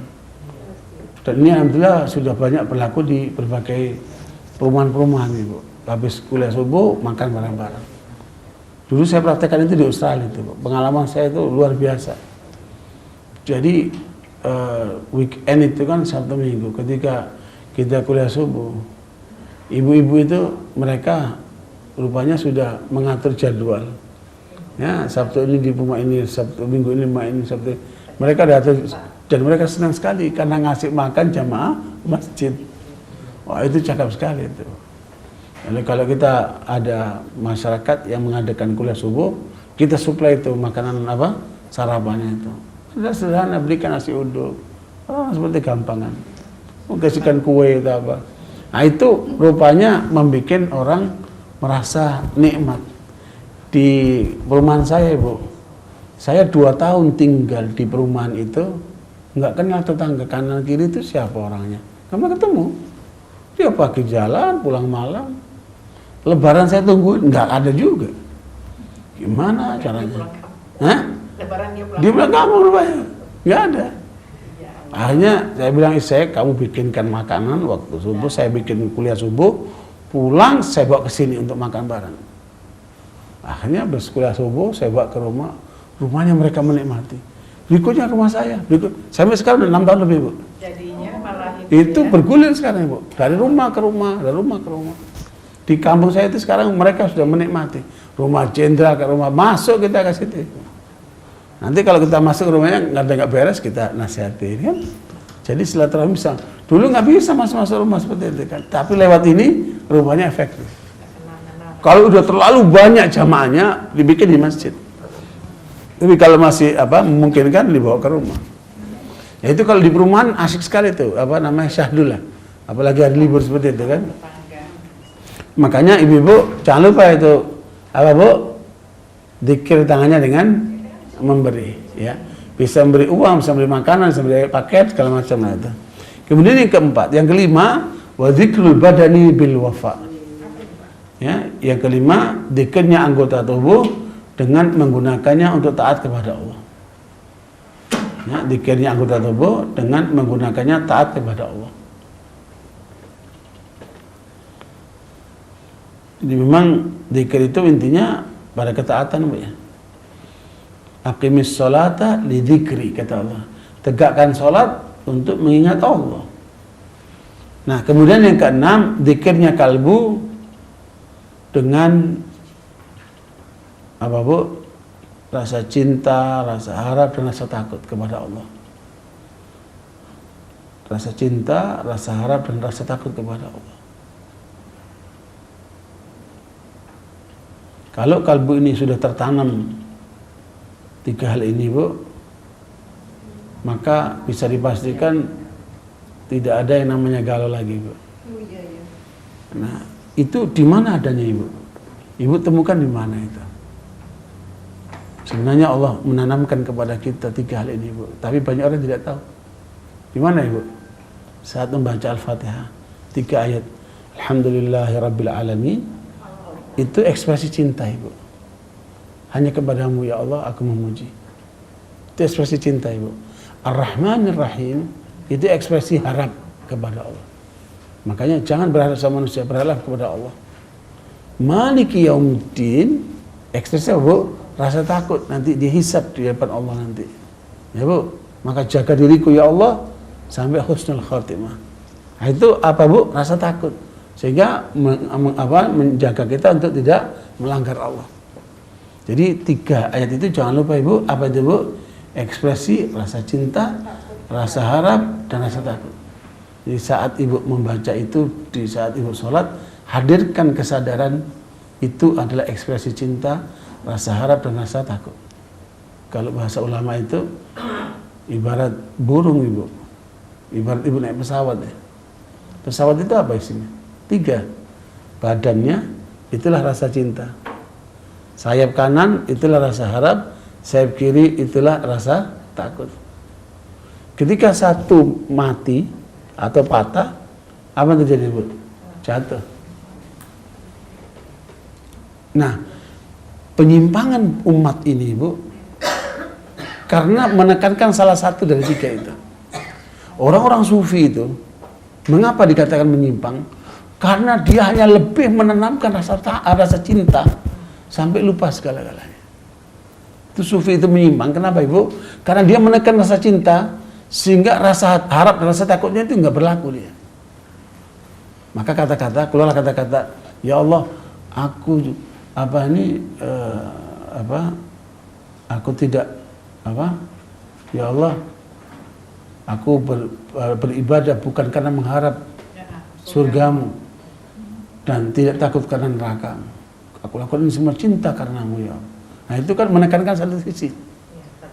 Ya, makanya ini harus ada keseimbangan. Jangan menekankan satu bagian saja.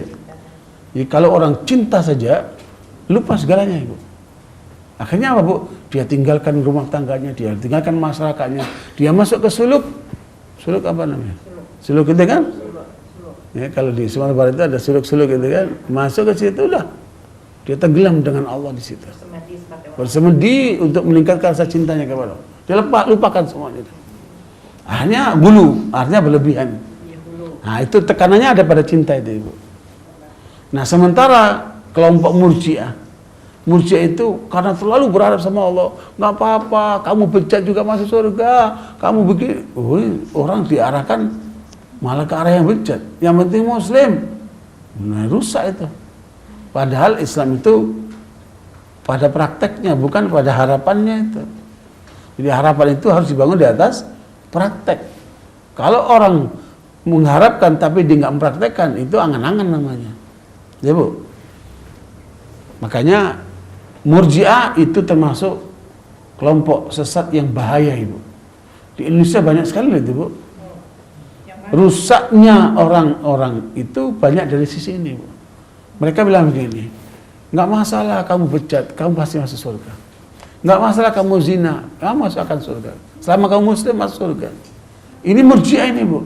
Oh, terlalu percaya diri dan mesti ini. Itu kan nggak betul. Terlalu berharap, tapi perilakunya menyalahi harapan itu kan. Dia berharap surga, tapi perilakunya perilaku neraka. Seimbang nggak itu? Nggak seimbang, nggak benar itu. Jadi kalau kita mau surga, ya lakukan perbuatan menuju surga itu. Jadi antara harapan dan kenyataan harus sama. Dia cuma harapan saja, tapi perilakunya beda. Makanya orang Murji'ah itu mengatakan, iman itu yang penting di kalbu. Kalau perilakunya nggak benar, itulah Murji'ah Ibu. Itu Murji'ah. Itu masuk kepada itu ya, orang-orang kejawen gitu ya. Siapa saja yang menganggap bahwa iman itu hanya di kalbu, maksimal di lisan, nggak ada kaitan dengan perbuatan, itu namanya Murji'ah. Ya Bu, nah, itu jelas. Hah? Siapa sih pencipta Murji'ah itu? Ya masa itu. Masa itu. Ya apa namanya? Pemikiran itu kan pemikiran. Iya awalnya dari situ. Jadi terlalu berharap, akhirnya amalnya diabaikan. Nah sementara yang ketiga, Khawarij, karena rasa takutnya berlebihan. Kalau kamu zina kafir kamu akan riba kafir kamu. Bu, jadi semua perbuatan dosa dikafirkan sama dia pelakunya itu. Itu mau Khawarij. Kenapa? Karena rasa takutnya berlebihan dia. Nah itu makanya yang berlebihan pasti nggak bagus. Kalau. Iya, makanya tidak boleh berlebihan. Ihdinas siratal mustaqim itu landasannya adalah ilmu dan amal yang tidak berlebihan. Di rasa cinta, rasa harap, dan rasa takut ini harus ada keseimbangan supaya tidak menjadi kelompok menyimpang seperti tadi itu. Ya. Nah, barakallahu ini yang keberapa Bu? Yang keenam. Sekarang yang ketujuh yaitu dzikirnya ruh. Bitaslimi waridha. Dzikirnya ruh itu dengan pasrah kepada Allah. Ya, kalau ibu sudah pasrah kepada Allah, itulah puncak daripada apa Bu? Kehidupan. Seperti ibu tempat tidur, ibu mengatakan bismika Allahumma ahya wa bismika amut. Pasrah sama Allah sudah. Mati dan hidupku tanganmu ya Allah. Udah tidur. Ada yang bangun lagi, ada yang tidak bangun. Udah pasrah sama Allah. Nah, makanya orang kalau hidupnya dengan penuh kepasrahan itu nikmat sekali. Tapi sedikit orang yang bisa merasakan itu, Ibu. Makanya perlu dipahami ini. Ternyata untuk mencapai kepasrahan butuh berapa langkah tadi? 6 langkah. Ibu. Nah itu makanya wa ma umiru liya'budullaha mukhlishina lahuddin. Ya, hidup dengan penuh keikhlasan. Itu artinya apa? Pasrah kepada Allah. Orang kalau pasrah kepada Allah, apapun yang terjadi dia terima. Mau senang alhamdulillah, enggak senang pun dia bersabar. Antara syukur dan sabar itu kan itu artinya kepasrahan situ. Oke, barakallahu ini Bu ya. Jadi hidayah itu taufik, kita panjang lebar bicara tentang hidayah taufik. Nah, siapa yang enggak dapat ini, Bu? Siapa yang enggak dapat? Allah sebutkan di dalam surat Al-Fussilat ayat 17. Siapa yang enggak dapat hidayah taufik ini, Bu? Ya, fa amma samuda fahadainahum fastahabbul ama 'ala al-huda. Fussilat ayat yang ke-17. Itu orang yang enggak dapat hidayah taufik, Ibu. Padahal udah tahu yang benar, udah belajar, udah mendengar, tapi enggak bisa mempraktekannya.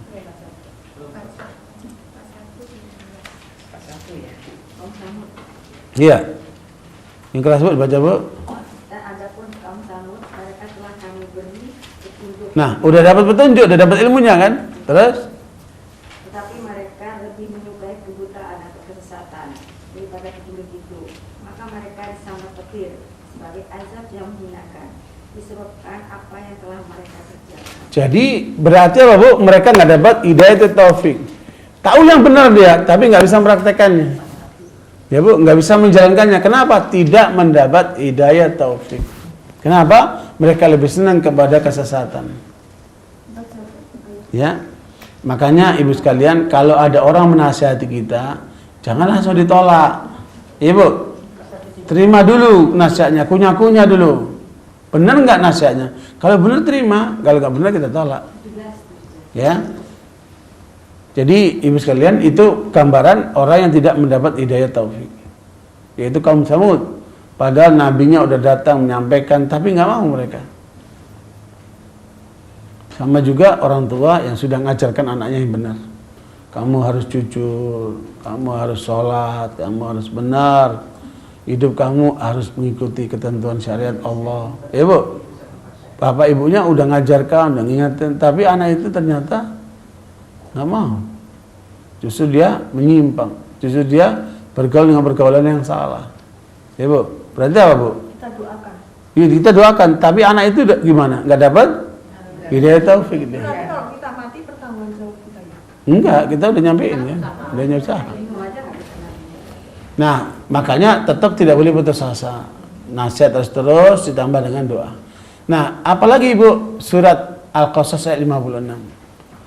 Ini bahkan Nabi Muhammad SAW tidak punya kewenangan untuk memberi hidayah taufik ini, Bu. Ya. Ya. Innaka la tahdi man ahbabta walakin Allah yahdi man yasha. Al-Qasas 56. Itu Nabi Muhammad saja nggak punya kewenangan untuk menetapkan hidayah taufik, karena itu mutlak milik Allah SWT.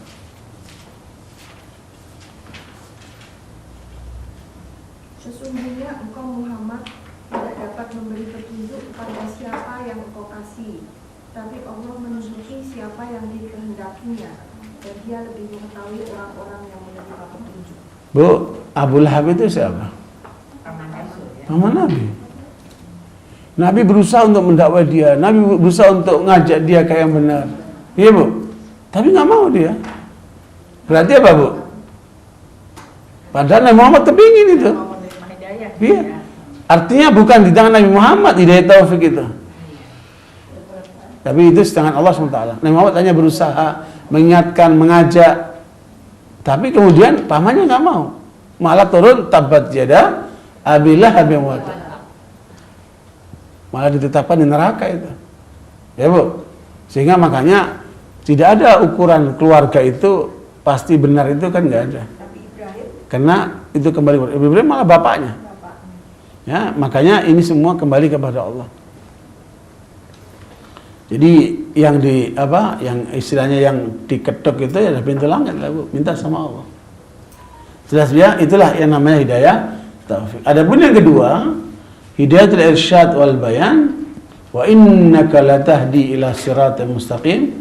Kembali ke ayat yang kita bahas tadi, surat Al-Asyura 52, sungguh engkau Muhammad sallallahu alaihi wasallam akan menghantarkan orang kepada hidayah. Makna hidayah apa nih Bu? Hidayah irsyad wal bayan. Yang kedua hidayah apa nih Bu? Hidayah ilmu. Hidayah apa? Ilmu. Makanya ilmu harus dicari. Ilmu harus dipelajari. Man talabal ula sahiral layali. Siapa ingin menonjol ilmunya, maka dia harus banyak begadang menggali ilmu. Jadi mencari ilmu ini Bu, harus ada usaha keras. Ya, karena ilmu ini tidak bisa diwarisi. Nabi mengatakan, nahnu ma'asyar anbiya la nuwarrith ma taraknahu sadaqah walakinna warrathna al-ilm. Faman akhadahu akhadha bihadin wafir. Sallallahu alaihi wasallam. Nabi mengatakan, kami para nabi tidak meninggalkan warisan harta.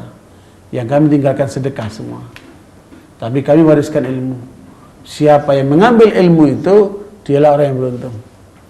Makanya ulama tidak bisa melahirkan anaknya ulama kalau anaknya nggak mau belajar jadi ulama. Ya, Imam Syafi'i rahimahullah ketika ditanya, bagaimana semangat Anda mencari ilmu?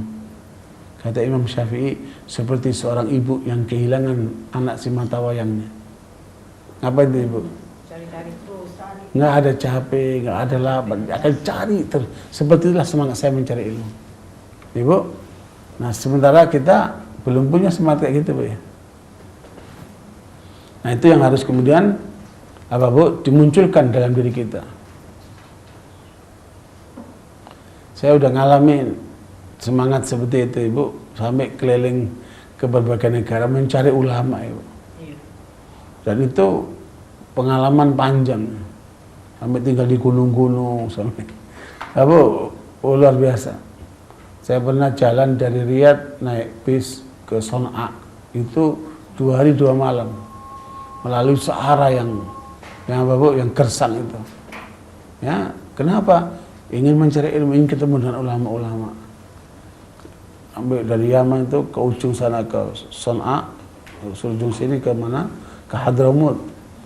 Itu berhari-hari lagi itu perjalanannya. Jadi memang itulah proses rihlah fi talab ilm, jadi perjalanan mencari ilmu itu. Imam Ahmad berjalan dari Baghdad sampai Yaman Bu. Kalau saya naik bis, Imam Ahmad jalan kaki. Jalan kaki dulu zaman. Nah, itu berbulan-bulan itu. Nah, itu. Pak udah nikah belum? Udah. Oh ditinggal dong. Tinggal ya, tinggal. Suami cari ibu, ya ikhlas lah ibu mah ikhlas banget ya. Umi. Tapi Pak Farid kan pintar ngomong Arab ya. Makanya bisa. Anak keluyuran kan malah. Bu, Pokoknya bukan hati aja deh. Hati dapat dari Pak Ustaz. itu Baqi bin Makhlad itu perjalanan dari Andalusia, Spanyol, menuju ke Baghdad. Berapa lama sih Pak? Itu kan lebih dari 5.000 kilo Ibu. Jalan-jalan kaki itu. Berbulan-bulan. Makanya dia datang dari Andalusia ke Baghdad untuk belajar sama Imam Ahmad.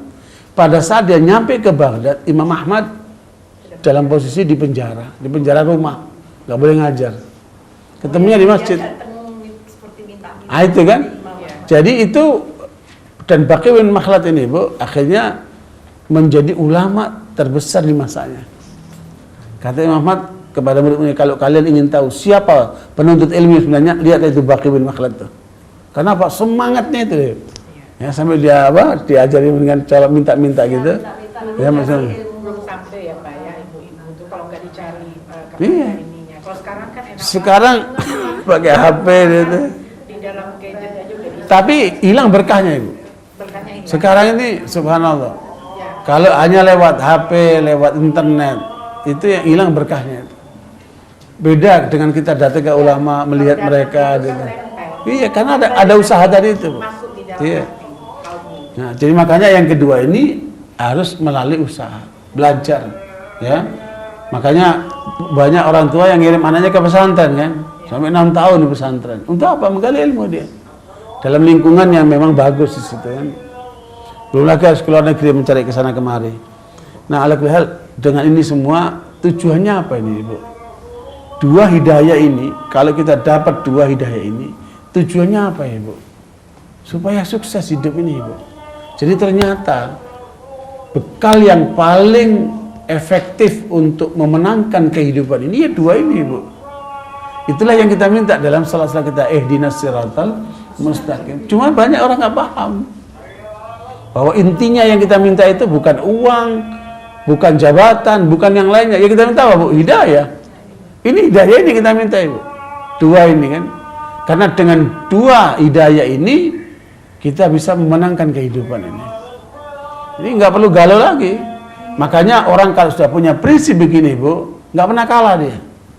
Ya meskipun orang menganggap dia kalah, tapi dia nggak pernah kalah. Kenapa? Dia menang dengan prinsip ini, Bu. Waktu itu saya sudah sampaikan sama Ibu ya. Orang berjuang karena 3 faktor. Karena prinsip, karena tokoh, dan karena sesuatu, karena dunia. Orang yang berjuang karena dunia ini bakal lumpuh. Orang berjuang karena tokoh ini bakal kecewa. Tapi kalau berjuang karena prinsip, dia nggak pernah kalah dia. Meskipun dalam posisi dia di penjara, dia nggak pernah kalah dia. Kenapa? Dia memperjuangkan prinsip. Ini prinsip ini harus dipegang, Ibu. Nah, dengan pegang prinsip ini, tidak ada yang bisa menggoyahkan kita, Ibu.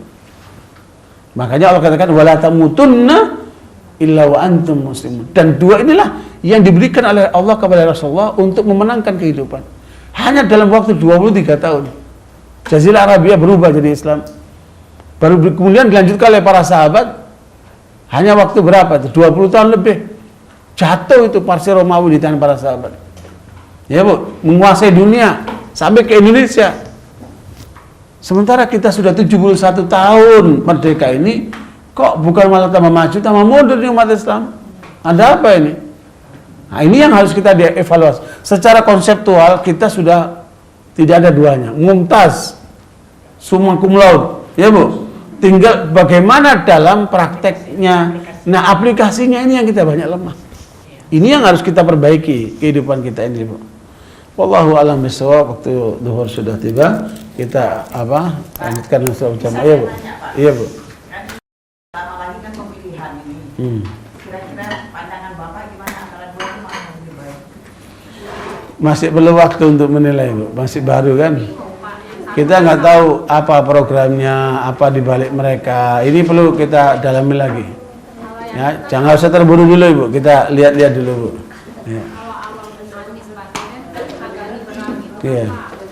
Ya, itu muskilnya begitu. Selain pemikiran dan ini, bukan yang kedua, Pak. Yang pertama itu yang lebih kepada prinsip pribadi Iya tuh. dia Iya. kepada Islam. Kalau ini tuh pemerintah sudah ditetapkan ini memang. Bu, orang-orang seperti ini harus ada kontrak politik. Kalau nggak ada kontrak politik, nggak usah didukung. Kalau ada kontrak politik dengan umat Islam, baru didukung. Kalau nggak ada, ya jangan. Nah, kita mau ada nggak kontrak politiknya dengan umat Islam? Yang udah punya kontrak politik jadi dan pilih. Iya. Pak, sebelum ditutup, Pak, emang ngasih tip itu nggak boleh ya, Pak? Apa? Ngasih tip misalnya bayar taksi, habisnya 38, terus ngasih 40. Boleh. Bu, yang nggak boleh itu, Bu, yang nggak boleh itu nyokok pegawai, kan dia udah digaji. Bu,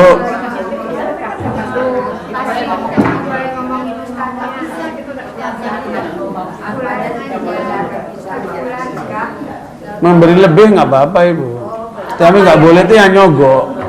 Dia udah pegawai, dia udah dapat gaji. Nah itu. Pergi ke kelurahan itu sudah digaji oleh Pemda. Lantas kita kasih lagi duit, nah itu nggak boleh. Bukan dia ngasihnya, ada maksud. Ngasih itu supaya dilancarin urusannya. Nah, itu nggak boleh. Tapi kalau Ibu ngurus KTP normal, Ibu berbuat baik kasih sama orang itu nggak masalah, hadiah, sedekah itu nggak masalah. Yang tidak boleh itu untuk tujuan melancarkan kepentingan dengan cara korupsi. Ibu takut panas, saya bilang nanti kita bilang pelit, nggak ngasih pelit. Ibu mau dibilang apa? Takut bilang pelit, apa takut sama Allah? Ya gitu. Gak apa-apa, tapi intinya masyarakat kita ini memang sekarang di toilet di airport itu kan mereka udah digaji itu. Dia datang hari Pak, itu dia mengharapkan tip pemberian. Itu nggak perlu dikasih, nggak apa-apa. Kalau kita mau berbuat baik kita kasih aja, nggak masalah. Artinya nggak harus gitu loh. Nggak harus gitu. Itu sedekah aja. Tapi saya suka Kebiasaan ya. Saya suka kasih karena aku ini orang kerja di toilet kan yang mandi gini gitu nggak apa-apa juga kan. Yang penting yang nggak boleh itu untuk tujuan korupsi. Untuk tujuan nyogok itu nggak boleh. Katanya itu termasuk taksi kan juga kembali ibu kan malu ya. Bu, hadiyatus sultan hulul.